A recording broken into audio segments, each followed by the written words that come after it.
नमस्कार आदाब, good morning. मेरा नाम है बिलाल और मैं आप सभी का स्वागत करता हूं फिजिक्स वाला हिंदी मीडियम पर।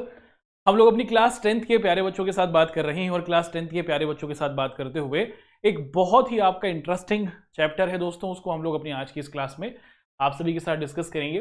जैसे कि आप सभी लोग जानते हैं कि हम लोग आप सभी के साथ अपनी बोर्ड बूस्टर सीरीज शुरू कर चुके हैं और अब तक बहुत सारे चैप्टर्स को हम लोग अपनी आज की और इससे पहले की जो हमारी क्लासेस रही हैं उसमें आप सभी के साथ डिस्कस कर चुके हैं।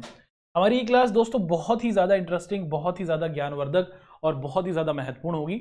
जैसे कि आप सभी लोग देख पा रहे हैं, चैप्टर का नाम है जल संसाधन। और ये जो चैप्टर है, ये जो अध्याय है, हमें कहाँ दिखेगा दोस्तों? ये अध्याय हमें मुख्य तौर पर दिखने वाला है कहाँ पर?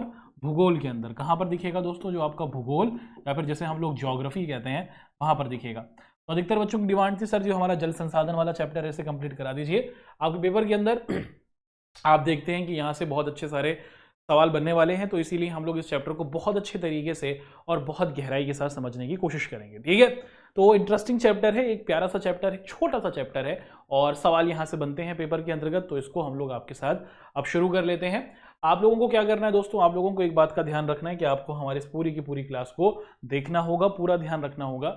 अब डिस्कस कर लेते हैं दोस्तों कि हमारी आज की इस क्लास में हम लोग आप सभी के साथ किन चीज़ों को पढ़ेंगे। हम लोग सबसे पहले जल संसाधन ये होता क्या है इसको देखेंगे, है ना। संसाधन तो आपको पता है दोस्तों, वो सभी चीज़ें जो हमारे आसपास मौजूद हैं, जिनका प्रयोग हम अपनी आवश्यकताओं की पूर्ति के लिए करते हैं, इसे हम लोग संसाधन कहते हैं। क्या पानी के जरिए भी हम लोग अपनी ज़रूरतों को पूरा करते हैं? जी हाँ, पानी की वजह से ही तो आपका और हमारा जीवन संभव है ना। इसको समझने की कोशिश करेंगे कि जल संसाधन होता क्या है। उसके साथ हम लोग देखेंगे कि जो ये पानी है या फिर ये जो जल है, इसकी गुणवत्ता में कमी आ रही है, इसकी क्वालिटी में कमी आ रही है, इसके क्या क्या कारण हैं और इन कारणों को कैसे कम किया जा सकता है, इसको डिस्कस करेंगे। एक चीज है जिसे कहा जाता है बहुउद्देश्य परियोजना। बहुउद्देश्य परियोजना का मतलब क्या होता है? बहुउद्देश्य परियोजना का मतलब होता है कि नदी के ऊपर मुख्य तौर पर क्या करना? बांध बनाना। क्या करना दोस्तों? बांध बनाना, है ना। बांध का मतलब पानी को रोकना और उस पानी के जरिए बिजली बनाना और भी बहुत सारे काम करना, इसी को बहुउद्देश्य परियोजना कहते हैं। ये कैसे हमारे लिए बहुत ज़्यादा फायदेमंद है, इसके क्या लाभ और क्या हानियां हैं, उसको डिस्कस करेंगे, क्योंकि आपके पेपर में इन सभी बिंदुओं को पूछा जाता है। अच्छा, एक बात मैं आपको बताना चाहूँगा कि अगर आप लोग हमारी इस क्लास को पूरे तौर पर ध्यान से कर रहे हैं तो आपके सामने इस चैप्टर की समाप्ति तक किसी भी तरीके का कोई भी डाउट और कोई भी कन्फ्यूजन नहीं रहने वाला है। हम बहुत अच्छे तरीके से, बहुत सरल तरीके से आपके सामने इस चैप्टर को शुरू कर रहे हैं। चलिए दोस्तों, शुरुआत कर देते हैं जल संसाधन और इस चैप्टर से संबंधित सभी बातों को। अब सबसे पहले हम लोग डिस्कस करते हैं, क्या भैया जी हम लोग कहाँ पर रहते हैं? हम लोग पृथ्वी पर रहते हैं। और हमारी पृथ्वी पर अगर आप लोग देखें कि भैया जितना भी हमारा टोटल जल है ना, अगर आप लोग हमारी पृथ्वी को देखें तो हमारी पृथ्वी में अगर आप देखते हैं तो दोस्तों जितना भी जल है उसका लगभग 97%, 97.5% जो पानी है वो हमें कहाँ दिखता है? वो हमें समुद्रों में दिखता है। और ये जो समुद्र का पानी है, क्या आप सभी को पता है कि ये पीने योग्य है? नहीं, है ना। तो समुद्र के अंदर, है ना, पूरी दुनिया में अगर हम लोग देखें जितना भी पानी मौजूद है, उस पानी का लगभग 97.5% जो पानी है वो तो समुद्र के अंदर है। तो बहुत ज्यादा पानी समुद्र के अंदर है और ये जो पानी है दोस्तों, ये बिल्कुल भी पीने योग्य नहीं है, क्योंकि ये खारा होता है। और अगर आप लोग इसे पिएंगे तो इसके पीने से आपका शरीर क्या हो जाएगा? फिट नहीं रहेगा। और ये खारा क्यों होता है? क्योंकि इसमें नमक की उपस्थिति होती है। ठीक है। अच्छा, अब जितना पानी हमारे लिए पीने योग्य है वो कितना है दोस्तों? वो है हमारे पास मात्र 2.5%, है ना। मात्र हमारे पास 2.5% पानी ही है जिसको आप और मैं पी सकते हैं। और ये जो हमारा 2.5% पानी है, ये हमें कहाँ दिखता है? ये हमें तालाबों में दिखता है, ये हमें नदियों में दिखता है, इन जगहों पर हमें दिखता है ना। अच्छा, ये जो हमारा ताज़ा पानी है, इस ताज़े पानी के अंदर अगर आप लोग देखें कि जो 2.5% हमारा पानी है, इसके अंदर अगर हम लोग देखें तो जो 70% पानी है वो हमें कहाँ दिखता है? आइसबर्ग में दिखता है। कंफ्यूज मत होइएगा, पूरी दुनिया में जितना पानी है, ध्यान से सुनिएगा, पूरी दुनिया में जितना पानी है उसका 97.5% पानी हमें समुद्र में दिख रहा है। ठीक है। और मात्र 2.5 पानी है जिसको हम लोग पी सकते हैं। अब इस 2.5 पानी को भी अगर हम लोग देखते हैं प्रतिशत के हिसाब से, तो इसके अंदर हमें दिखता है कि लगभग 70% जो पानी है वो हमें आइसबर्ग में दिखता है ना। तो जो ताज़ा पानी है जिसको प्रयोग में लाया जा सकता है, वो पानी जो है वो हमें कैसा दिख रहा है? वो हमें बर्फ के बड़े बड़े ग्लेशियर की फॉर्म में दिख रहा है। और ये बड़े बर्फ के बड़े बड़े पहाड़ हैं, और यही जो बर्फ के बड़े बड़े पहाड़ हैं, ये जब पिघलते हैं तो इससे पानी हमें दिखता है। तो लगभग 70% जो पीने योग्य पानी है वो तो बर्फ के रूप में हमारे पास सामने दिखता है ना। तो 70% जो हमारा पीने योग्य पानी है वो हमें बर्फ की फॉर्म में दिख रहा है। मात्र अगर आप लोग देखें जो 30% पानी है, मात्र जो 30% पानी है हमारी पृथ्वी के अंदर जो पीने योग्य है ना। तो जो ताजे पानी का 30% है वो क्या है दोस्तों, वो हमें जमीन के गर्भ में दिखता है ना। तो जो 30% हमारा ये पानी हमें दिख रहा है, ये जमीन के गर्भ में ताज़ा पानी, जिसको हम बर्मों के जरिए और अलग अलग उपकरणों के जरिए प्रयोग में लाते हैं। और 4% है ना, और आप क्या देखते हैं कि यही हमारा पानी जो है, यही हमारा पानी हमें नदियों में दिखता है, यही हमारा पानी हमें नालों में दिखता है। ठीक है जी, जी हाँ, तालाबों में दिखता है, झरनों में दिखता है। तो 30% जो हमारा ये पानी है ताज़े पानी का, इसी को हम लोग मुख्य तौर पर प्रयोग कर पाते हैं, वरना 70% तो बर्फ के रूप में पड़ा है, उसका प्रयोग किया ही नहीं जाता। और अगर हम लोग देखें कि हमारा जो प्यारा भारत है, क्या यहाँ पर बारिश अच्छी मात्रा में होती है, तो आप देखें कि पूरी विश्व के अंदर जितनी भी बारिश होती है उसका मात्र 4% जो भाग है वो हमारे प्यारे भारत के अंदर आता है ना। तो पूरी दुनिया में अगर आप लोग देखें, भारत दुनिया का 7वां सबसे बड़ा देश है ना। और जनसंख्या के हिसाब से तो अब के समय में साल 2023 में हम नंबर 1 पर हैं। दुनिया की सबसे ज्यादा जनसंख्या हमारे देश में, दुनिया का 7वां बड़ा देश हमारा प्यारा भारत। लेकिन अगर हम बारिश के हिसाब से देखें तो हमारे यहाँ मात्र पूरे विश्व का 4% बारिश ही हो पाती है, जो थोड़ा कम है। हमें थोड़ी और बारिश की जरूरत है ताकि हम अपने लोगों की जरूरतों को पूरा कर सकें, है ना। तो इस तरीके से हमने समझा कि दुनिया के अंदर पानी का प्रतिशत कितना है। तो हम ये समझ पाए मुख्य तौर पर कि दुनिया में जितना भी पानी है उसका 97.5% जो पानी है वो समुद्र का है, उसको तो हम कुछ पी ही नहीं सकते। 2.5% जो ताज़ा पानी है ये हमारा पीने योग्य है। इसमें भी लगभग अगर हम देखें 70% बर्फ़ की फॉर्म में है, बर्फ़ के रूप में है, जो बड़े बड़े ग्लेशियर्स हैं, बर्फ़ के पहाड़ हैं, जो हमारे और आपके प्रयोग रूपी नहीं है, जिनको हम इस्तेमाल नहीं कर सकते। 30% है वो हमें भूमिगत इलाकों में दिखता है, नदियों में दिखता है और तालाबों में हमें इस पानी का रूप दिखता है। अब आगे बढ़ते हैं दोस्तों, यहाँ पर हम लोग समझने की कोशिश करेंगे कि ये जो हमारा जल संसाधन है आखिर ये किस महत्वपूर्ण रूप में हमारे सामने दिख रहा है। ठीक है, कि जल जो है इसको हम लोग अलग अलग तरीकों से प्रयोग में लाते हैं, इससे अपनी बहुत सारी ज़रूरतों को पूरा करते हैं। इसको यहाँ पर समझते हैं कि प्रति व्यक्ति प्रति वर्ष जल की उपलब्धता के मामले में भारत दुनिया में 133वें नंबर पर आता है। कि हर साल, है ना, कि हर व्यक्ति हर साल कितने प्रतिशत पानी को प्रयोग में ला सकता है। क्या भारत में हर व्यक्ति को जितना पानी की आवश्यकता है क्या उनको उतने पानी मिल जाता है सही तरीके से? नहीं।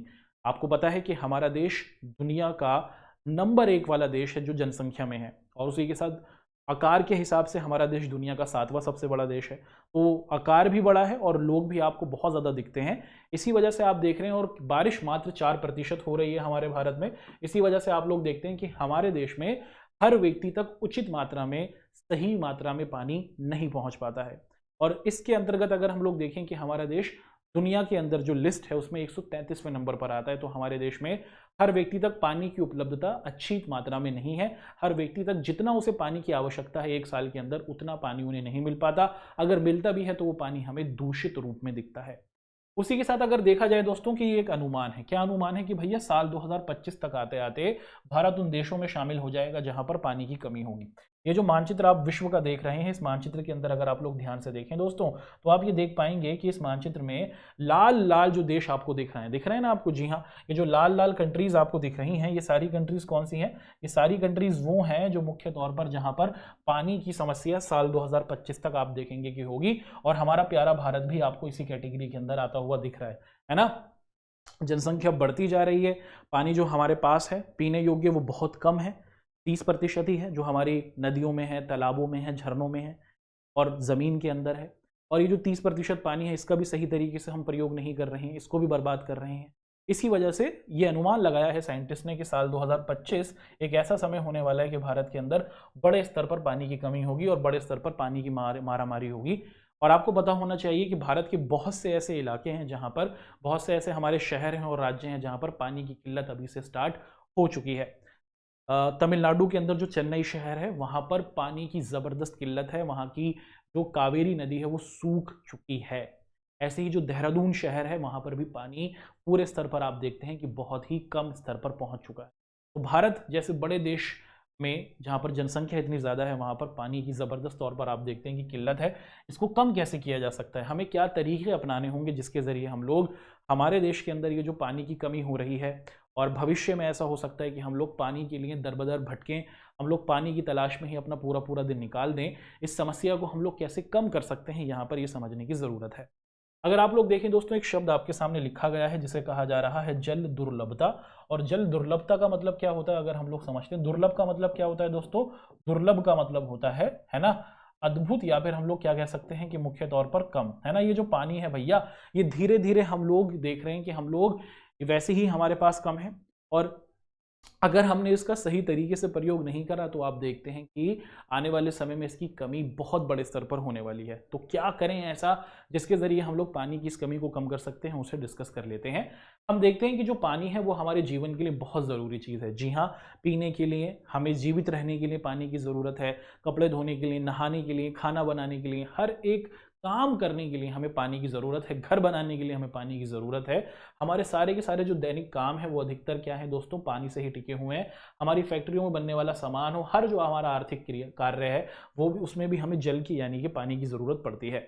अब जनसंख्या धीरे धीरे आप देखते हैं कि भारत की बढ़ती ही जा रही है, और अब तो हम लोग दुनिया की सबसे ज़्यादा पॉपुलेशन वाली कंट्री बन चुके हैं। सबसे ज़्यादा लोग हमारे ही देश में आपको दिख जाते हैं।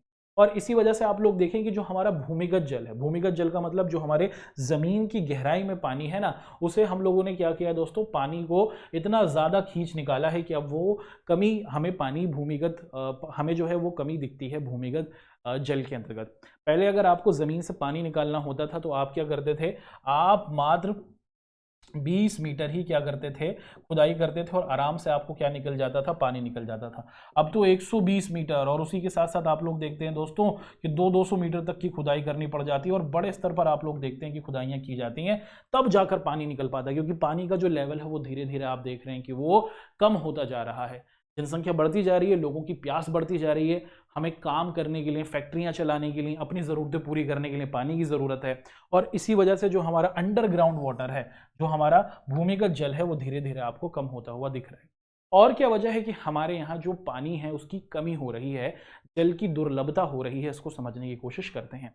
अगर आप लोग ध्यान से देखें कि भैया हमने क्या किया दोस्तों, हमने ना जंगलों को काट दिया, किया कि नहीं किया? जी हाँ, मनुष्य जैसे जैसे जनसंख्या बढ़ती चली गई, जनसंख्या बढ़ने की वजह से हर किसी को ज़रूरत हुई किस चीज़ की, कि भैया हर किसी को रहने के लिए घर चाहिए। अब जब रहने के लिए घर चाहिए तो सबसे पहले क्या किया गया, जो हमारे जंगल थे हमने उनको क्या कर दिया दोस्तों, पूरे तौर पर काट दिया, और जंगल से निकलने वाली जो लकड़ियाँ थी उसका प्रयोग हम लोग अपनी ज़रूरतों को लिए करने लगे। और आपको ये पता है, क्या पता है दोस्तों, कि मुख्य तौर पर कि जब भी हमें बारिश की ज़रूरत होती है तो बारिश उन्हीं क्षेत्रों में होती है जहाँ पर अच्छी मात्रा में वन होते हैं। जहाँ जहाँ पर आप अच्छी मात्रा में जंगल देखते हैं वहाँ पर बारिश की संभावना बहुत ज़्यादा होती है। जब मनुष्य ने अपने घरों को बसाने के लिए पेड़ों को काट दिया तो इस वजह से जो बारिश थी उसमें कमी आ गई, और जैसे बारिश में कमी आई उसी वजह से हम लोग देखते हैं कि जो पानी की कमी थी वो और बढ़ती चली गई, है ना। मनुष्य ने अपनी ज़रूरत को पूरा करने के लिए जो हमारा अंडरग्राउंड वाटर था, भूमिगत जल था, उसे ख़त्म कर लिया, उसको हम लोग ज़्यादा प्रयोग करने लगे। जो बारिश हुआ करती थी, बारिश होने की वजह से जब बारिश होती थी तो ज़मीन की गहराई में पानी चला जाया करता, बारिश हुई और वो ज़मीन में चला जाता था पानी, जिससे जो पानी का लेवल था वो बना रहता था। अब हमने पेड़ों को काट दिया है, घरों को बसा लिया है, ऑफिस को बसा लिया है, इस वजह से आप देखते हैं कि अब बारिशें बहुत कम हो रही हैं, और इसी वजह से जो ज़मीन के अंदर जो पानी है, जो हमारा भूमिगत जल है, जो अंडरग्राउंड हमारा वाटर है, वो धीरे धीरे और कम होता जा रहा है। ये एक बहुत बड़ी समस्या, ये क्या है दोस्तों, कि ये पानी की गिरावट की एक बहुत बड़ी समस्या हमें दिख रही है कि जनसंख्या तेजी से बढ़ती ही गई है ना। आगे अगर हम लोग देखते हैं दोस्तों कि ये जो जल दुर्लभता है इसके क्या कारण है और इसको हम कैसे कम करने की कोशिश कर सकते हैं। सबसे पहली बात है कि भैया जनसंख्या में वृद्धि हुई है। जी हाँ, हमें पता है कि देश के अंदर पॉपुलेशन बढ़ी है, जनसंख्या बढ़ी है, हर व्यक्ति के अंदर अपने आप को जीवित रखने की ख्वाहिश होती है, हर व्यक्ति अपने आप को जीवित रखने के लिए पानी की तलाश में है। लोग ज़्यादा है, पानी कम है, और इसी वजह से पानी की कमी धीरे धीरे हमें होती हुई दिख रही है, जल की दुर्लभता हमें होती हुई दिख रही है। उसी के साथ आप देखेंगे अब जब लोग ज़्यादा हैं, अब लोग ज़्यादा होने की वजह से जो हमारे किसान भाई हैं उनको ज़्यादा लोगों के लिए खाना उगाना पड़ता है, और इसीलिए हमें ज़्यादा पानी की ज़रूरत होती है ना। तो किसान भाई जो हैं हमारे, वो क्या कर रहे हैं दोस्तों, आपको दिखता है कि ज़्यादा जनसंख्या होने की वजह से, ज़्यादा सामानों की मांग होने की वजह से ज़्यादा उत्पादन कर रहे हैं। ज़्यादा उत्पादन करने के लिए हमें ज़्यादा पानी की ज़रूरत होती है, और इसके लिए क्या किया जा रहा है, बहुत ज़्यादा गहराई तक की क्या किया जा रहा है, सिंचाई की जा रही है। ज़मीन के अंदर जितना भी अंडरग्राउंड वाटर है उसको खींच कर निकाला जा रहा है, ताकि हम लोग फसलों को उगा सकें, ताकि लोग जीवित रह सकें, अपना आहार प्राप्त कर सकें। उसी के साथ आप देखते हैं कि मौसम में ना अब क्या हो गया दोस्तों, विभिन्नता आ गई है। विभिन्नता का मतलब है कि अब सही तरीके से आप देखें कि जब गर्मी पड़ती है तो बहुत ज़्यादा गर्मी पड़ जाती है, सर्दी पड़ती है तो बहुत ज़्यादा सर्दी पड़ जाती है। जो संतुलित मौसम हुआ करता था वो आज के समय में हमें नहीं दिखता है। बारिश नियमित तौर पर नहीं होती है, बारिश के जो मौसम थे उस मौसम में बारिश नहीं होती है। जो फसलों को उगाने के लिए जितने तापमान की ज़रूरत है उतना तापमान नहीं मिल पाता है, और इसी वजह से हम लोग देखते हैं कि पानी के अंदर गिरावट हो रही है। और बारिश क्यों नहीं हो रही है? बारिश इस वजह से नहीं हो रही है क्योंकि मनुष्यों ने जंगलों को समाप्त कर दिया, जंगल ही नहीं है, इस वजह से बारिश भी हमें खत्म होते हुए दिख रही है। और जब बारिश नहीं होगी तो हमारा जो अंडरग्राउंड वाटर होगा, जो भूमिगत जल होगा, उसमें भी आपको कमी आती हुई दिखेगी। और क्या हुआ है दोस्तों कि जैसे जैसे जनसंख्या बढ़ी है तो लोग फैक्ट्रियों में काम करने लगे हैं। हर किसी को हर सामान चाहिए, हर किसी को आप देखते हैं कि कपड़े चाहिए, जूते चाहिए, कुर्सियां चाहिए, दरवाजे चाहिए, अलग अलग प्रकार के सामान चाहिए। बड़ी बड़ी फैक्ट्रियां हमारी खुल गई हैं और इन फैक्ट्रियों के अंदर सामानों को बनाया जाता है, और इन सामानों को बनाने के लिए भी हमें क्या है दोस्तों, हमें पानी की ज़रूरत होती है। और ये कौन सा पानी यूज़ करते हैं? वही जो हमारा अंडरग्राउंड वाटर है। एक तो वैसे ही वो कम है, मनुष्य अपनी ज़रूरतें पूरी करे या फिर हमारे फैक्ट्री वाले भाई अपनी ज़रूरतें पूरी करें, इस वजह से भी आप देखते हैं कि जो हमारा पानी है वो भी आपको क्या दिखता है कि इस स्थिति में प्रयोग में आता है, जिससे पानी के अंदर जो हमारी क्वालिटी है उसके अंदर हमें कमी आती हुई दिख रही है। और क्या है कि जो लोगों का जीवन है ना दोस्तों, अगर हम लोग आज के समय में देखें कि और क्या वजह है जिसकी वजह से हम लोग पानी में गिरावट आते हुए देख रहे हैं, पानी की क्वालिटी में गिरावट आते हुए देख रहे हैं, इसको हम लोग देखते हैं कि मुख्य तौर पर जो लोगों का जीवन है वो बदल गया है ना। क्या बदल गया है? अब जो ऊंची ऊंची सोसाइटी में रहने वाले लोग हैं वो क्या करते हैं दोस्तों, आपको दिखता है कि भैया घर के ऊपर, छत के ऊपर या फिर घर के आंगन में क्या कर रखा है उन लोगों ने, स्विमिंग पूल बना रखा है। तो पानी का एक तरीके से दुरुपयोग ही है ना। आप देखें कि अपने शौक को पूरा करने के लिए जो हमारे पास वैसे ही बहुत लिमिटेड पानी है जिससे कितने लोगों की प्यास बुझ सकती है, वो सिर्फ नहाने के लिए, अपने शौक को पूरा करने के लिए प्रयोग में किया जा रहा है। तो इससे जल का दुरुपयोग होता है, जिसके अंदर आप देखते हैं कि हमारे जल में गिरावट आ रही है या फिर दुर्लभता हो रही है। गाड़ियों को धोया जाता है साफ पानी से, अगर आप देखें गाड़ियों को धोया जाता है साफ पानी से। उसी के साथ आप देखते हैं कि घरों को बार बार धुलाइयाँ की जाती हैं, जिससे आप देखते हैं कि जो पानी है उसका दुरुपयोग होता है। एक तरफ देश में वो लोग हैं भैया जिनको पानी नहीं मिल रहा। महाराष्ट्र में जाके देखें, विदर्भ नामक इलाके में कुएं के कुएं सूख चुके हैं, वहां पर लोगों को पानी नहीं मिल पा रहा है। और आप दूसरे क्षेत्रों में देखें तो वहां पर लोग दिन में 2-2 4-4 बार अपने अपने पूरे पूरे घरों को धोते हैं, और जिससे आप देखते हैं कि पानी की ये एक दुरुपयोग है, और इसी वजह से पानी की गिरावट या फिर पानी की कमी हम अपने देश के अंदर होते हुए देख रहे हैं। इसके साथ कुछ और भी ऐसे क्रियाकलाप हैं, कुछ ऐसे कार्य हैं जो मनुष्य करता है। वो क्या है भैया कि जब आप मुख्य तौर पर अपनी दिन प्रतिदिन के कार्य को कर रहे हैं तो आप चाहते हुए या फिर ना चाहते हुए क्या करते हैं, सामने खड़े हैं आईने के और पानी को खोला हुआ है। कितने लोग ऐसे होंगे जो हमारी क्लास में किसी ना किसी तरीके से पानी का दुरुपयोग करते होंगे? दोस्तों आपको ये पता होना चाहिए कि हमारे देश में साल 2025 तक ऐसी समस्या आने वाली है कि पानी की किल्लत हो जाएगी, पानी के लिए हम लोग भटकने वाले हैं। तो कृपया करके ये हमारी और आपकी ज़रूरत है कि हम मुख्य तौर पर क्या करें, जितना हो सके, जितना भी हो सके हम लोगों को पानी को बचाना होगा। तो जब आप क्या करें दोस्तों कि पानी का प्रयोग करें, ब्रश कर रहे हैं तो नल खुला ना छोड़ें। और उसी के साथ साथ क्या है कि बहुत बार ऐसा होता है कि जो हमारे पानी के नल होते हैं उसी को ध्यान नहीं दिया जाता, जिनके ज़रिए पानी की बड़ी बड़ी जो पाइपलाइन होती है जिसमें आप देखते हैं कि पानी आ रहा होता है, इन्हीं में टूट फूट होती रहती है। इन्हीं में आप लोग देखते हैं कि मुख्य तौर पर यही टूट जाते हैं, जिससे पानी बहुत ज़्यादा मात्रा में आप लोग देखते हैं कि बाहर गिरता है ना। तो नल का सदुपयोग करना चाहिए। जो पाइपलाइन हमारी टूट रही है इसको हमें मुख्य तौर पर क्या है, मरम्मत करते रहनी चाहिए। और उसी के साथ साथ आप लोग देखते हैं कि अगर हम लोग इन क्रियाकलापों को करेंगे तो इसके ज़रिए जो पानी की बर्बादी है इसको मुख्य तौर पर क्या है कि हम लोग कम कर सकते हैं, और पानी के अंदर पानी की जो दुर्लभता हो रही है, पानी की ये जो कमी हो रही है, उसे कम किया जा सकता है। अब अगर यहाँ पर हम लोग देखें दोस्तों कि जो जल की गुणवत्ता में कमी आ रही है, इसकी क्या वजह है कि जो हमारी ये क्वालिटी कम हो रही है ना। इसकी कुछ और चीज़ें हैं, उसको भी हम लोग एक एक कर आप सभी के सामने देखें कि मुख्य तौर पर प्रदूषण। आप देखें कि जैसे जैसे जनसंख्या हमारे देश की बढ़ रही है वैसे ही प्रदूषण भी हमारे देश में बढ़ रहा है। दुनिया के 10 सबसे ज़्यादा प्रदूषित शहरों में 8 तो भारत के हैं। 8 भारत के दिख जाते हैं आपको, कितनी शर्म करने वाली बात है ना। दिल्ली देश की राजधानी है, और उसी के साथ साथ दुनिया का सबसे प्रदूषित शहर भी हमारा प्यारा दिल्ली ही है। आप देखते हैं कि यहाँ पर जो औद्योगिक कचरा होता है, हमारी फैक्ट्रियों से निकलने वाला जो औद्योगिक कचरा होता है, उसको नदियों में बहा दिया जाता है। नदियों में आप देखते हैं कि इसको डाल दिया जाता है, और जिससे हमारा जो पीने योग्य पानी है वैसे ही बहुत कम है। जैसे ही आपको पता है, जब हम लोग अपनी फैक्ट्रियों से निकलने वाले कूड़े कचरे को डाल देते हैं नदियों के अंदर, तो जो नदियों का शुद्ध जल होता है वो दूषित हो जाता है, उसकी क्वालिटी खराब हो जाती है, वो पीने योग्य नहीं रहता है। और उसी के साथ साथ आप देखते हैं कि मनुष्य ने क्या किया है दोस्तों, मनुष्य ने जो जमीन थी ना उसको पक्का कर दिया है। क्या कर दिया मनुष्य ने, जो जमीन थी उसको पक्का कर दिया है, कंक्रीट की बना दिया है, सीमेंट की बना दिया है। अब अगर बारिश होती है तो उस पक्की जमीन की वजह से आप देखते हैं कि जो बारिश का पानी था वो जमीन में नहीं जा पाता है ना। आप देखते हैं कि इस वजह से भी हमारे पास जल की गुणवत्ता में कमी आ रही है, या फिर पानी की कमी हमें होती हुई दिख रही है। तो हमने पक्की पक्की सड़कों को बना दिया है, कच्ची सड़कें अब हमें बहुत कम दिखती हैं, जिस वजह से आप देखते हैं कि जो हमारा भूमिगत जल था उसके अंदर बड़ी मात्रा में कमी आ रही है। और क्या देखते हैं दोस्तों, हम लोग ये देखते हैं कि मुख्य तौर पर कई स्थानों पर भारत के अंदर अगर हम लोग देखें कि हमने कई स्थानों पर भूमिगत जल जो है, जो हमारा अंडरग्राउंड वाटर है, वो बहुत ज़्यादा दूषित हो गया है।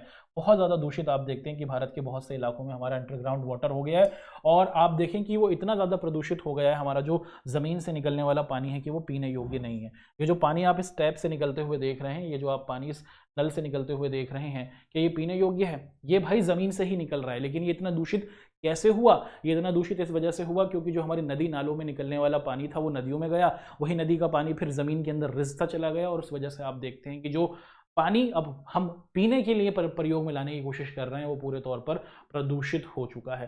केमिकल्स का प्रयोग किया गया, जिससे जो ज़मीन हमारी क्या थी दोस्तों, सुचारू रूप से अपनी क्वालिटी को खोते चली गई। तो मुख्य तौर पर ये कुछ बड़ी वजह है जिसकी वजह से आप लोग देखते हैं कि जो हमारा पीने योग्य पानी है उसके अंदर बड़े स्तर पर कमी आई है। अब एक महत्वपूर्ण बिंदु यहाँ पर हम लोग डिस्कस करेंगे, जल संसाधन क्या है, हमारी पृथ्वी पर कितना पानी है, कितना पानी पीने योग्य है, जल की दुर्लभता या फिर जल के अंदर जो कमी है वो कैसे आ रही है, इसकी क्या क्या कारण या फिर वजह है, उसको हमने डिस्कस किया। अब यहाँ पर हम लोग डिस्कशन करने वाले हैं बहुउद्देश्य परियोजना के बारे में, और हम आपको बताएं कि एक बहुत ही महत्वपूर्ण टॉपिक यहाँ से आपके पेपर के संदर्भ में बनता है। बहुउद्देश्य क्या है दोस्तों? बहुउद्देश्य, बहुउद्देश्य का मतलब क्या है?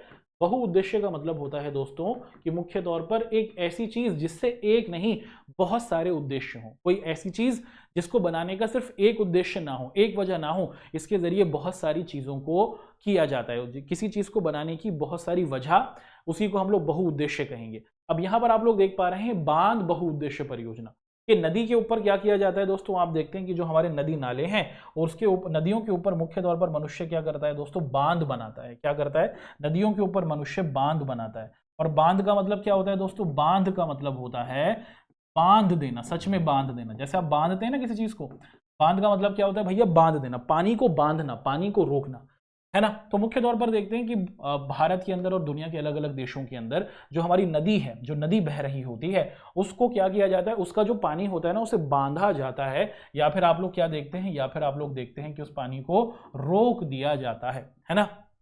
और मुख्य तौर पर इसको रोकने का उद्देश्य क्या है कि भैया आप देखें कि यहाँ पर ये नदी है। अब यहाँ पर क्या किया, इस पानी को रोक दिया, है ना। आप क्या देखते हैं कि यहाँ पर ये नदी का पानी है, और यहाँ पर आपने क्या किया, इस नदी के पानी को यहाँ पर रोक दिया। अब धीरे धीरे कर आप क्या करते हैं, ऊंचाई से इस पानी को अपनी ज़रूरत के हिसाब से छोड़ते हैं। और नीचे यहाँ पर क्या होता है दोस्तों, नीचे यहाँ पर आप देखते हैं कि टरबाइन होती है, एक प्रकार का एक चक्का होता है, एक टायर होता है। जब ये पानी ज़रूरत के हिसाब से आप छोड़ते हैं और ये इस टायर पर लगता है, तो ये जो टायर है या फिर ये जो चक्का है ये घूमता है, और इसी से आप देखते हैं कि जो बिजली है वो जनरेट होती है ना। तो मुख्य तौर पर बांध बनाने की सबसे बड़ी वजह क्या है कि दोस्तों हम लोग इसके जरिए मुख्य तौर पर बिजली बनाते हैं।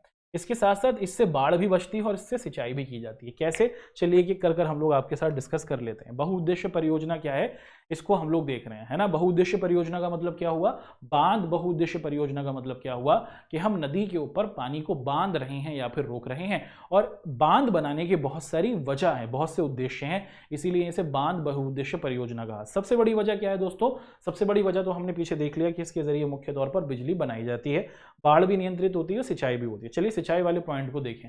आप देखते हैं कि मुख्य तौर पर हमारे आसपास अलग अलग भारत के अंदर बहुत सारी नदियां हमें दिख जाती हैं, और इन नदियों के ऊपर आप देखते हैं कि क्या किया जाता है, ये जो पानी है पीछे आप यहाँ पर देखें अगर, तो पीछे बहुत सारा पानी है। इस पानी को रोकने के लिए क्या किया, एक दीवार बना दी गई, है ना, और इसी को हमने बांध कहा। क्या कहा दोस्तों, ये जो दीवार बनी है इसी को हमने बांध कहा। फिर यहाँ पर हम अपनी ज़रूरत के हिसाब से आपको दिख रहा है कि पानी आगे छोड़ रहे हैं, पानी आगे छोड़ रहे हैं, है ना।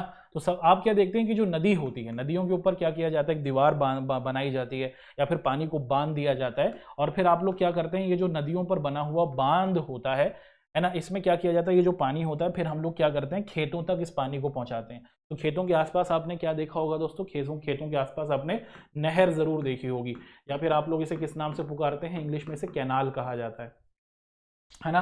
तो जो नदियों से निकलने वाला ये जो पानी था, जो बहुत ज़्यादा मात्रा में होता, इसको हम लोग क्या करते हैं, बांध बनाकर रोकते हैं और फिर ज़रूरत के हिसाब से धीरे धीरे छोड़ते हैं। फिर यही पानी आपको क्या दिखता है दोस्तों, यही पानी हम लोग दिखता है कि खेतों तक पहुंचाते हैं, और ये फिर खेतों में नहर तक पहुंचता है, फिर ये नहर से खेतों में सिंचाई करता है। खेतों को क्या मिल जाती है दोस्तों, जो हमारी फसलों को जीवित रहने के लिए और फसलों को उगाने के लिए जितने पानी की ज़रूरत होती है वो फिर हमें यहाँ से मिलता है। तो सिंचाई मुख्य तौर पर आप लोग देखते हैं कि बहुउद्देश्य और या फिर बांध परियोजना के जरिए हम लोग करते हैं। दूसरा सबसे महत्वपूर्ण बिंदु है दोस्तों, आप सभी को पता है कि बिजली बनाई जाती है, जल विद्युत, है ना। हम क्या करते हैं कि हमारी जो नदी है, हम नदी के ऊपर क्या करते हैं, मुख्य तौर पर पानी को बांध देते हैं। उसके बाद फिर हम अपनी ज़रूरत के हिसाब से पानी को आगे भेजते हैं, और जब ये हमारा पानी आगे जाता है तो फिर आप लोग क्या देखते हैं कि यहाँ पर एक टरबाइन होती है, इस पर जब ये पानी गिरता है तो टरबाइन घूमती है और इसी से आपकी बिजली पूरी बनने लगती है ना। तो मुख्य तौर पर एक तो हम लोग बांध बनाकर सिंचाई की व्यवस्था को कर रहे हैं, खेतों तक, दूर दराज के इलाकों तक नहरों के जरिए, बांध के जरिए हम लोग पानी पहुंचा रहे हैं। दूसरा, हम लोग इसके जरिए आसानी से क्या कर रहे हैं, बिजली बना रहे हैं, और इस बिजली से क्या कुछ चीज़ें पूरी नहीं हो रही। तीसरा सबसे महत्वपूर्ण चीज़ जो है, जो बांध की जो तीसरी सबसे महत्वपूर्ण चीज़ है दोस्तों, उसको हम यहाँ पर डिस्कस कर रहे हैं कि बांध के जरिए हम लोग मुख्य तौर पर क्या करते हैं, जो बाढ़ है ना उसको भी नियंत्रित कर सकते हैं। कि कभी कभार नदी में जब बहुत ज़्यादा पानी आ गया, अब बहुत ज़्यादा पानी आ गया तो जो लोग, आप देखिए कि यहाँ पर ये नदी है, पूरी की पूरी नदी दिख रही है, आपको दिख रही है। अब यहाँ पर हमने क्या किया दोस्तों कि ये बांध यहाँ पर बना हुआ है ना। अब देखो दोस्तों कि यहाँ पर पानी इतना ज़्यादा है, ज़रूरत से ज़्यादा पानी यहाँ पर आ गया। अब यहाँ पर ये जो इलाके हैं, यहाँ पर ये जो घर हैं, यहाँ पर ये जो फैक्ट्रियाँ आपको दिख रही हैं, अगर ये बांध नहीं बना होता तो ये ज़्यादा पानी होने की वजह से आपको दिखता है कि ये पूरी की पूरी फैक्ट्रियों को नेस्ता नाबूद कर देता, तोड़ देता। अब हम क्या करते हैं, हम यहाँ पर बाढ़ को नियंत्रित कर सकते हैं। जितना पानी आगे भेजना है उतना पानी यहाँ पर हम लोग उसे आगे भेज रहे हैं, जितना पानी आगे भेजने की जरूरत है उतना पानी भेज रहे हैं, और बाकी पूरा का पूरा क्षेत्र सुरक्षित है, बाढ़ को नियंत्रित कर लिया गया। अगर ये बांध नहीं होता तो आप क्या देखते हैं कि भैया पूरा पानी आता और हर चीज को तहस नहस कर देता। तो बांध बनाकर वर्षा जो जल है उसको इकट्ठा कर लेते हैं, पानी को रोक लेते हैं, और उसके हिसाब से फिर निश्चित मात्रा में जितनी जरूरत है उतनी मात्रा के हिसाब से फिर आप लोग क्या करते हैं, फिर हम लोग पानी को आगे छोड़ते हैं। तो कुछ इस परिप्रेक्ष्य में आप लोग देखते हैं कि बांध बनाने से हम लोग बाढ़ को भी नियंत्रित करते हैं। कुछ और जब वजह है दोस्तों, कुछ और ज़रूरतें हैं, कुछ और वजह है। जैसे मुख्य तौर पर अगर आप लोग देखें कि जब बांध बनाया जाता है तो बांध बनाने के बाद आप लोग देखते हैं कि जहां पर बांध बना दिया जाता है तो लोग वहां पर क्या करते हैं, वहां पर आकर मुख्य तौर पर मत्स्य पालन, मछलियों को पकड़ते हैं। मछलियां आसानी से यहाँ पर मिल जाती हैं क्योंकि पानी में बहुत ज़्यादा आप देखते हैं कि उथल पुथल होती है, तो मछलियां यहाँ पर आसानी से पकड़ी जा सकती हैं। लोग यहाँ पर क्या करते हैं दोस्तों, बोटिंग करते हैं, है ना, नाव को चलाने का शौक यहाँ पर लोग रखते हैं, तो मनोरंजन की एक जगह बन जाती है। उसी के साथ साथ आप लोग देखते हैं कि मनोरंजन के लिए, नाव चलाने के लिए भी ये जो बांध के आसपास का क्षेत्र होता है, लोग बांधों को देखने जाते हैं कि कितनी ऊंचाई से पानी गिर रहा है, तो लोगों के लिए एक तरीके से एंटरटेनमेंट का भी एक अवसर बन जाता है। और मृदा अपरदन, जो पानी का कटाव होता है उसको भी रोका जाता है, तो लोग इसके ज़रिए सफ़र भी करते हैं, है ना, इस पानी के ज़रिए। और आपको दिखता है कि इसके ज़रिए मुख्य तौर पर लोगों तक पानी की व्यवस्था भी पहुंच जाती है ना, हर घर तक पानी पहुंच जाता है सही मात्रा में, लोग मछलियां पकड़ने लग जाते हैं, पानी को, मिट्टी का जो कटाव होता है उसे रोका जाता है। तो इस बहुउद्देश्य परियोजना के आपने बहुत सारे लाभों को देखा। कौन कौन से लाभों को देखा, हर घर तक आसानी से पानी पहुंच पा रहा है, लोग मछलियां पकड़ पा रहे हैं, लोग मनोरंजन कर पा रहे हैं। उसी के साथ हमने देखा कि पीछे बाढ़ को रोका गया, उसी के साथ हमने देखा कि बिजली बनाई गई, उसी के साथ हमने देखा कि सिंचाई की व्यवस्था को मजबूत किया गया। ठीक है, तो यहाँ तक हमने बहुउद्देश्य परियोजनाओं के मुख्य तौर पर लाभ देखे। ये जो हमारी बांध बहुउद्देश्य परियोजना है उसके लाभ देखे। जैसे आप सभी को पता है कि हर एक चीज़ पूरे तौर पर सकारात्मक नहीं होती है, अगर कोई चीज़ अच्छी है तो उसके अंदर कोई ना कोई चीज़ बुरी ज़रूर होगी, है ना। तो ऐसे ही आप देखते हैं कि हमारी जो बांध बहुउद्देश्य परियोजना है इसकी कुछ हानियां भी हैं, और पेपर में आपके साथ और आपसे क्या किया जाता है, इसकी हानियां भी पूछी जाती हैं। तो एक एक करके इसकी हानियों को डिस्कस करते हैं, है ना। जब दोस्तों हम लोग मुख्य तौर पर क्या करते हैं, जब हम लोग नदियों पर बांध बनाने की कोशिश करते हैं तो इससे जो नदियों के आसपास का क्षेत्र होता है वो जलमग्न हो जाता है, भैया डूब जाता है ना। जब आप लोग क्या करते हैं कि मुख्य तौर पर एक नदी है, नदी बह रही है। अब नदी जो बह रही है, नदी को बहने का अपना क्या है दोस्तों, आप देखते हैं कि अपना इसका एक स्वरूप है। यहाँ पर नदी बहती है। आप नदी के ऊपर क्या कर रहे हैं, पानी, यहाँ पर आपने बांध बना दिया। अब जब आपने यहाँ पर ये बांध बना दिया तो अब इस वजह से क्या होगा कि जो पानी होगा ना वो यहाँ पर भी फैल जाएगा। पूरे में फैलेगा कि नहीं फैलेगा? जी हाँ। एक नदी का अपना बहने का तरीका था। आपने बांध बनाकर नदी का जो पानी था उसको क्या कर दिया, रोक दिया, तो नदी का पानी क्या हो जाता है, वो ज्यादा जगह लेने लग जाता है ना। तो नदी के जो आसपास का क्षेत्र था वो पूरे तौर पर जलमग्न हो जाता है। और ये जो आसपास के क्षेत्र में रहने वाले लोग होंगे इनको हटाना पड़ता है। यहाँ पर जो जलीय जानवर हैं और उसी के साथ जो जीव जंतु हैं उनको विस्थापित करना पड़ जाता है। तो एक बहुत बड़ी समस्या हमें दिखती है। तो कुछ समस्याएं हमें यहाँ पर उस पर डिस्कशन कर लेना है, ठीक है। तो मुख्य तौर पर अगर आप लोग देखें, सबसे पहले तो हमने ये देखा कि जब नदी के ऊपर बांध बनाया जाता है तो इस वजह से नदी का पानी आगे तो नहीं बढ़ता, लेकिन हमने ये देखा कि मुख्य तौर पर कि जब ये पीछे होता है तो नदी का जो अपना बहने का बहाव था उससे ये अलग हो जाती है। ये जलमग्न हो जाती है, दूसरे क्षेत्रों में पहुंच जाती है, आसपास के जंगल को प्रभावित कर देती है। ऐसे ही आप देखें कि भारत के अंदर नर्मदा नदी के ऊपर बांध बनाया गया था। और इसको क्या कहा जाता है दोस्तों, इसकी वजह से जो नर्मदा नदी के आसपास के लोग थे, जब ये बांध बना, जिसे सरदार सरोवर बांध कहा जाता है, तो इस बांध के बन जाने की वजह से जो लोग इस बांध के आसपास थे उनके उनके पूरे के पूरे घर तबाह हो गए, उनको हटाया गया, उनको विस्थापित किया गया और ये लोग अपने अधिकार की मांग करते रहे, है ना। लोगों के बसे बसाए घरों को आप देखते हैं कि उजाड़ दिया गया। दूसरी बड़ी समस्या अगर आप लोग देखें कि जो आपकी नदी है उस पर क्या है दोस्तों, कि जब नदियों पर बांध बना दिया जाता है, जैसे हमने इस नदी पर क्या किया दोस्तों, आप देख पा रहे हैं कि बांध को बना दिया। इस नदी पर आप देख पा रहे हैं कि हमने मुख्य तौर पर क्या किया, इस नदी पर हमने बांध को बना दिया है, ठीक है जी। बांध ये हमारा पूरे तौर पर आप देख रहे हैं कि बन गया, ठीक है। अब आप क्या देखते हैं कि यहाँ पर पानी मौजूद है ना। अब पानी यहाँ पर मौजूद है तो आप देखते हैं कि जो अगर यहाँ पर ये बांध नहीं होता, बांध अगर ये नहीं होता तो इस नदी के अंदर मौजूद जितने भी जानवर थे वो आराम से बहते, पूरे क्षेत्र के अंदर क्या करते दोस्तों, वो तैरते, उनका घर इतना बड़ा होता, है ना। आपने क्या किया, आपने बांध बनाकर मनुष्यों के लिए तो बेहतर किया, लेकिन जो पानी में रहने वाले जानवर थे उनके घर को और उनके आवास को क्या कर दिया, सीमित कर दिया। अब जब आप देखें कि ये जो जानवर हैं वो इसी क्षेत्र के आसपास रहेंगे तो इससे क्या है कि जानवरों के पास घर उनका छोटा हो गया। अब वो आपको दिखता है कि मुख्य तौर पर वो खाने की भी उनको कमी यहाँ पर धीरे धीरे दिखने लगेगी, है ना। तो आप देखते हैं कि नदियों पर बांध बनाने के बाद जो नदी का अपना प्राकृतिक बहाव था, जिस तरीके से नदी बहा करती थी, उसको रोक दिया जाता है। इससे आप देखते हैं कि जो तलछटी जमाव पैदा हो जाता है, नदी जो होती है आपको दिखता है कि उसके अंदर उफानी फनाने लगता है। जो सही तरीके से शांति प्रिय तरीके से बह रही होती है वो हमें नहीं दिखता है। बांध बनने से नदी में उफान ज़्यादा आते हुए दिखता है। और उसी के साथ साथ हम लोग देखते हैं कि जो नदी के अंदर रहने वाले हमारे जीव जंतु हैं उनका घर छोटा हो जाता है और उनको खाने की कमी होने लग जाती है। बड़े स्तर पर आप देखते हैं कि वो अपना जीवन जीवित करने के लिए, अपने आप को जीवित रखने के लिए उन्हें बहुत ज़्यादा मेहनत करनी पड़ती है। क्योंकि जब घर ज़्यादा बड़ा होता है, आकार ज़्यादा बड़ा होता है, तो फिर वो आगे भी बहते, यहाँ की चीज़ों को वो इस्तेमाल कर पाते और चीज़ों को वो एक्सप्लोर कर पाते। लेकिन अब आकार छोटा हो गया है तो इस वजह से अब उन्हें सीमित चीज़ें ही खाने को मिल पाती हैं। अगला है, अगर आप लोग ध्यान से देखें दोस्तों, कि जब किसी क्षेत्र के अंदर बांध को बना दिया जाता है, क्या किया जाता है कि जब किसी स्तर को, जब कहीं पर बांध को बना दिया जाता है तो बांध के बनने से भूकंप के आने का भी खतरा हो जाता है ना। अब यहाँ पर आप एग्जाम्पल के तौर पर देखिए कि यहाँ पर एक बहुत बड़ा आपने देखा कि ये बांध बनाया गया है और यहाँ पर पानी को पूरे तौर पर आप लोग देखते हैं कि रोक दिया गया है। अब इसके अंतर्गत क्या हुआ, अब आप यहाँ पर इसके अंतर्गत देखते हैं कि जब नदी पर बांध को बना दिया जाता है तो जो पानी का बोझ होता है ना, ये जो पानी का बोझ था, फिर ये क्या होता है, ये हमारी धरती पर पड़ता है, ये हमारी धरती पर पड़ता है या फिर हमारे धरातल पर पड़ता है। और इस वजह से आप लोग क्या देखते हैं कि जो हमारा धरातल था वो कहीं ना कहीं क्या होता है, उसकी जो प्लेटें थी वो आपस में आपको एक दूसरे से अलग होते हुए दिखती हैं।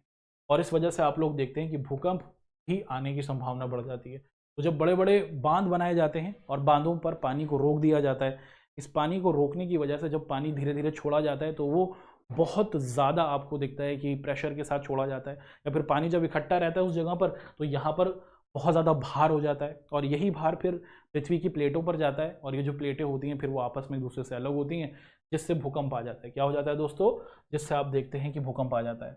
और साल 2020 के अंतर्गत अगर आप लोग देखें दोस्तों, साल 2020-21 के अंतर्गत चाइना जो है हमारा पड़ोसी देश दोस्तों, उसने क्या किया, उसने दुनिया का सबसे ऊंचा बांध बनाया। और ये दुनिया का सबसे ऊंचा जो बांध बनाया, इसकी वजह से जो पृथ्वी की गति थी वो कुछ मिली सेकेंड क्या हो गई दोस्तों, बढ़ गई, है ना। तो आप देखें कि उतनी तेज़ी से पानी गिरने लगा था उस बांध की वजह से, जो पृथ्वी की घूर्णन करने की, घूमने की जो गति थी वो भी आप देखते हैं कि कहीं ना कहीं बढ़ जाती है। तो बड़े स्तर पर आप देखते हैं कि चीज़ें कहीं ना कहीं घटती और बढ़ती हैं। इसी के साथ हम लोग क्या करते हैं दोस्तों, एक और कुछ बिंदु हैं उसको भी डिस्कस कर लेते हैं, ताकि कोई बिंदु, कोई कन्फ्यूजन हमारे समक्ष बिल्कुल नहीं रहे, है ना। तो अगर आप लोग ध्यान से इस बिंदु को देखते हैं, यहाँ पर क्या लिखा हुआ है कि बहुउद्देश्य परियोजनाओं के क्या लाभ रहे उसको हमने देखा, बहुउद्देश्य परियोजनाओं की क्या हानियां हैं उनको हम लोग आपके सामने रख चुके हैं। यहाँ पर हम लोग डिस्कशन करेंगे कि भैया इतनी सारी समस्याएं हैं और हमारे पास पानी की कमी है, पीने योग्य पानी बहुत कम है, क्या तरीका करें कि जिसके ज़रिए हम लोग पानी को रोक सकें। तो अगर आप लोग देखें कि प्राचीन समय से ही, पुराने समय से ही जो हमारे बड़े बुजुर्ग हुआ करते थे वो क्या किया करते थे, भारत के अंदर पानी को संग्रहित किया करते थे। संग्रहण का मतलब जमा किया करते थे। तो आप देखें कि तालाब हुआ करते थे, या फिर आप देखते हैं कि बड़े बड़े गड्ढे बना दिया करते थे, या फिर इन्हें बावड़ी कहा जाता है। क्या कहा जाता है, बावली भी कहते हैं, बावड़ी भी कहते हैं, है ना। तो आप देखते हैं कि तालाब बनाए जाते थे, बावली बनाई जाती थी, और यहाँ पर पानी को संरक्षित रखा जाता था। और आधुनिक समय में भी क्या किया जाता है दोस्तों, आप देखते हैं कि कुछ इसी प्रकार की कोशिश मुख्य तौर पर की जाती है। जैसे आप सभी को पता है कि आज के समय में शहर बस गए हैं बहुत ज़्यादा, गांव के अंदर भी पक्की सड़कें हो गई हैं, और इस वजह से जो बारिश होती है वो बारिश का पानी ज़मीन के अंदर नहीं जा पाता है। इसीलिए अब सरकार की तरफ से ये पहल की गई है। क्या पहल की गई है कि भैया मुख्य तौर पर कि जैसे हम लोग पुराने समय के अंदर क्या किया करते थे, पानी को संरक्षित किया करते थे। ये बारिश का ही तो पानी है जो यहाँ पर जमा हुआ है, कोई नदी से थोड़ी आया है ना। तो आप देखते हैं जैसे प्राचीन समय के अंदर हम लोग बारिश के पानी को जमा कर रहे थे, संग्रहित कर रहे थे, ऐसे ही क्या है दोस्तों, ये बात की जाती है कि अब हमें वर्तमान समय में भी, आधुनिक समय में भी बारिश के पानी को जमा करना होगा। और इसे क्या कहा जाता है, इसे कहा जाता है रेन वाटर हार्वेस्टिंग, कि भैया बारिश के पानी को इकट्ठा करना। क्या होता है इसके अंतर्गत, मुख्य तौर पर अगर आप लोग देखें कि आपका घर है, तो आपके घर के ऊपर जब बारिश आती है ना, तो उस बारिश के पानी को क्या किया जाता है, पाइपों के जरिए मुख्य तौर पर आप देखते हैं कि एक टैंक होता है, यहाँ पर जमा कर दिया जाता है। जब भी बारिश होती है इन पाइपों के जरिए ये जो आपका पानी है इस टैंक के अंदर आ जाता है, फिर यहाँ पर ये पानी जमा हो जाता है, और फिर इस पानी के जरिए आप लोग अपनी गाड़ी को धो सकते हैं, आप अपने पौधों को पानी डाल सकते हैं, आप अपने घर को साफ कर सकते हैं, जो भी काम आपको करना है आप अपने घर के अंदर वॉशरूम में इस पानी का प्रयोग कर सकते हैं। तो इसे कहा जाता है वर्षा जल संग्रहण। के छतों के ऊपर पाइप डाल दिए जाते हैं, और ये जो पाइप होता है ये टैंक से जुड़ा होता है, पानी की टंकी से, और उसके अंदर आप देखते हैं कि जब गर्मी होती है बहुत ज़्यादा और बारिश नहीं होती है, तो उस समय ये जो टैंकों में जमा पानी होता है इसका प्रयोग किया जा सकता है। और आपको पता होना चाहिए कि वैज्ञानिकों ने शोध करा, रिसर्च करी, और उसके बाद पता चला कि ये जो बारिश का पानी है ये पूरे तौर पर शुद्ध होता है और ये पीने योग्य होता है, आप इसको पी सकते हैं, ये हम लोग प्रयोग में ला सकते हैं। इसके प्रयोग करने से किसी प्रकार की कोई समस्या नहीं होती। अच्छा, तो शहरों के अंदर मुख्य तौर पर अगर आप लोग देखें तो इस प्रकार से रेन वाटर हार्वेस्टिंग की जाती है, लेकिन भारत के बहुत से प्राचीन क्षेत्र भी रहे हैं। और हम आपको बताएं कि भारत का जो तमिलनाडु राज्य है वहाँ का आप देखते हैं कि जो चेन्नई नामक शहर है ना, जो चेन्नई हमारा आपको दिखता है कि राजधानी है तमिलनाडु की, वहाँ पर तो ये कह दिया गया है भैया कि जब भी आप कोई नया घर बनाएंगे तो उसके अंदर ये रेन वाटर हार्वेस्टिंग ज़रूर होनी चाहिए। कोई भी नया घर, कोई भी नया ऑफिस, कोई भी नई बिल्डिंग वहाँ पर बनती ही नहीं है जब तक वहाँ पर इस प्रकार से छतों के ऊपर पाइप ना बना दिए जाएं और रेन वाटर हार्वेस्टिंग का सिस्टम ना हो। ठीक है। अच्छा, भारत के प्राचीन इलाकों में अगर हम लोग देखें, शहरों में तो इस तरीके से हो रहा है, लेकिन भारत के बहुत से ऐसे क्षेत्र रहे हैं जहाँ पर आप लोग देखते हैं कि मुख्य तौर पर क्या किया जाता है, जहाँ पर पानी को संरक्षित करने के अलग अलग तरीकों को अपनाया जाता है।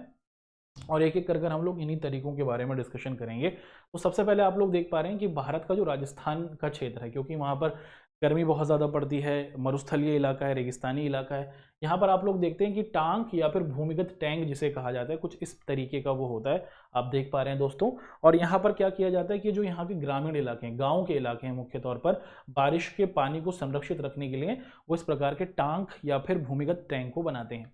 इसको कुंड के नाम से भी पुकारा जाता है। एक बहुत ही महत्वपूर्ण सवाल पेपर में पूछा जाएगा कि कुंड क्या है।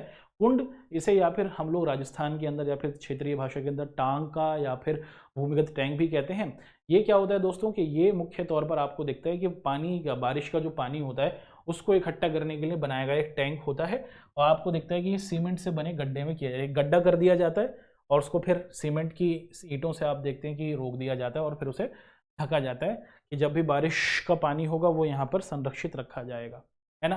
तो राजस्थान के अंदर अगर आप लोग देखें मुख्य तौर पर कि राजस्थान के जो बहुत ही ज़्यादा गर्म इलाके हैं जहाँ बारिश बहुत कम पड़ती है, जैसे बीकानेर हुआ, जैसलमेर हुआ, वहाँ पर आप लोग देखते हैं कि भूमिगत जल सही तौर पर रहे, ज़मीन के अंदर पानी की उपस्थिति रहे, वहाँ पर क्या किया जाता है, इसी तरीके से इसका प्रयोग किया जाता है ना। इसको हम लोग किस नाम से पुकारते हैं, इसको हम लोग टांक कहते हैं। क्या कहा जाता है दोस्त, टांक, या फिर इसे भूमिगत टैंक के नाम से भी पुकारा जाता है। आगे बढ़ते हैं। राजस्थान के अंतर्गत हमें पानी को संरक्षित करने का एक और तरीका दिखता है जिसे हम लोग खादिन कहते हैं। क्या कहा जाता है, इसे पुकारा जाता है खादिन के तौर पर। अच्छा, ये क्या है दोस्तों, ये जो खादिन है ना, यहाँ पर आप लोग देखते हैं कि यहाँ पर जैसे पीछे वाले पॉइंट में आपने देखा था कि यहाँ पर पक्की ईंटों का प्रयोग किया, सीमेंट का प्रयोग किया, पूरे तरीके से कवर कर दिया उसको। पानी यहाँ पर जब संरक्षित हो गया है ना, तो मुख्य तौर पर ये आप देखते हैं कि इसे खोल दिया जाता है जब बारिश होती है, पानी यहाँ पर जमा हो जाता है, फिर इसे बंद कर दिया जाता है। तो पूरे तौर पर ये पक्का बना हुआ है टांका जो है ये।